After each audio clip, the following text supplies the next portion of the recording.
Good evening, my Real News Media TV family. Welcome back to the channel for another news update. And in the news this evening, shorty killed in Manchester.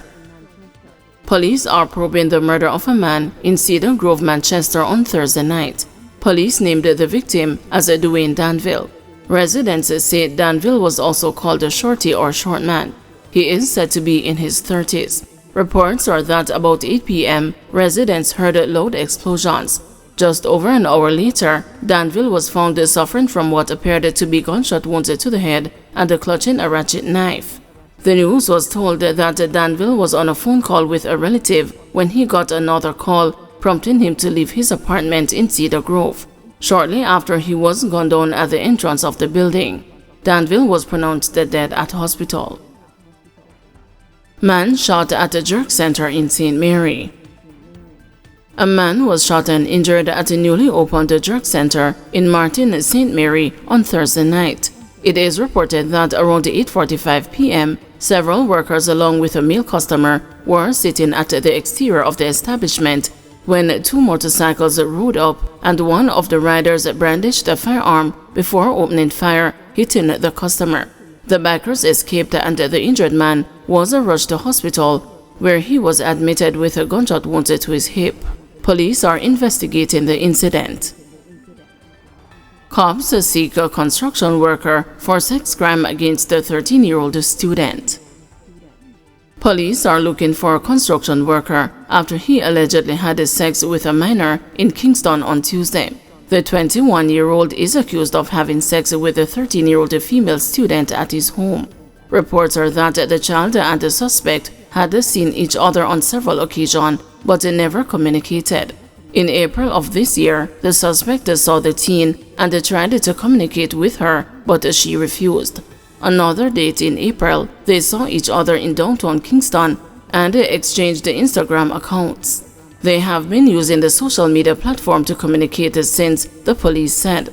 On Tuesday, the man reportedly invited the student to his house where they had a sexual intercourse despite her being a person under 16 years old. The matter was reported to the authorities, but efforts to find the construction worker has so far proven futile, the police said. 6 schoolboys arrested for housebreaking in St. Elizabeth. 6 schoolboys from a prominent St. Elizabeth secondary institution have been taken into police custody in connection with housebreaking incidents in the parish.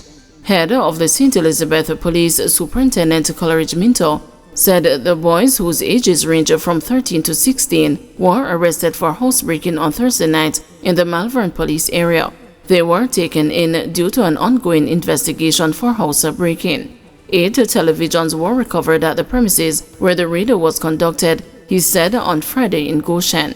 At this time, the students are in our custody and the representation is being made at the court to decide whether or not we will grant them bail or remand them. We will continue the investigation and provide the necessary support to these youngsters, added Minto.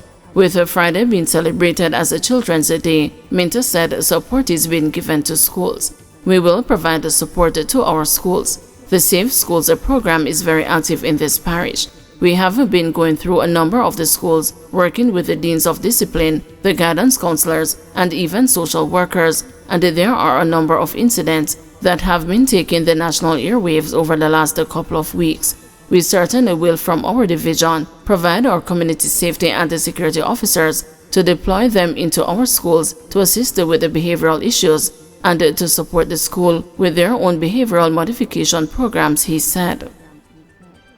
Former killed in Hanover was wanted for murder in St. Elizabeth, says police. The police have confirmed that a farmer who was killed in Logwood, Hanover last week was wanted for murder in St. Elizabeth. The bullet-riddled body of 36-year-old Jamar Miles, otherwise called Bosshead, was found on May 7 in a pig pen at Fish River Road. The St. Elizabeth police say Mr. Miles was being sought for the March 18, 2015 murder of Denslin Dunkley, an employee of Appleton Estates. After the murder, the suspect fled the parish. The police say another person is awaiting trial before the St. Elizabeth Circuit Court for the murder of Mr. Dunkley. it was disclosed that while in Hanover, Mr. Miles was arrested multiple times. Jamaican sentenced to 6 years in Bahamas prison for armed robbery. A Jamaican man who committed multiple robberies in the Bahamas in February 2022 was on Thursday sentenced to 6 years in prison as part of a plea deal. Winston Walker pleaded guilty to 3 counts of armed robbery and 1 count of attempted armed robbery. Walker will be placed on probation for 1 year once he is released from prison. He is liable to 2 years imprisonment if he is convicted of any other offense while on probation. 3 Jamaicans killed in ferry crash in Cayman. The police in the Cayman Islands today reported that the 3 people who were killed in a ferry crash on Monday are all Jamaicans. They have been identified as 41-year-old Shakira Stewart, 30-year-old Juna Whitaker, and 53-year-old Vinroy Grant. The police say the Jamaicans were living and working in the country. The incident occurred on Shamrock Road in the vicinity of Coral Bay Village. According to the police, the collision, which occurred around 12:15 a.m., involved 5 vehicles, including a black Honda Accord, a white Toyota Tundra, and a black Honda Fit. The Toyota Tundra and the Honda Fit both caught fire, which was extinguished by the firefighters. The Jamaicans who were in the Honda Fit were killed. 2 people in other vehicles were injured and taken to hospital for treatment. Pound worker and a bus driver arrested in connection with corruption. An employee at the Transport Authority's Pound in Lake Spence in Catherine has been arrested for breaches of the Corruption Prevention Act. The police are probing a case of alleged collusion and fraud with a driver whose Toyota Hiace motor vehicle was seized and placed at the Pound. They say the Pound clerk was taken into custody on Wednesday afternoon after cops swooped down on the location. It is reported that the operation came after it was discovered that the driver of the seized vehicle presented a false document in a bid to get it released by the police's traffic department. It is being alleged that the clerk falsified a signature to give the impression that the driver was served with a summons in relation to the seizure of his vehicle. The Hiace was seized on the grounds that the driver was operating contrary to his road license. Both parties remain in custody while the investigation continues. Retraining proposed for PPV operators should apply to all motorists, says Newman. President of the Transport Operators Developmental Sustainable Services, Egerton Newman, has welcomed the government's decision, which will require public passenger vehicle operators to be retrained and recertified, but he is also calling for similar requirements for all motorists. Following a meeting of the National Road Safety Council on Thursday, Transport Minister Darrell Vaz proposed that drivers participate in an online and in-person course before being licensed to operate a PPV. Mr. Vaz said the measure will also ensure that drivers coming into the public transportation system are qualified.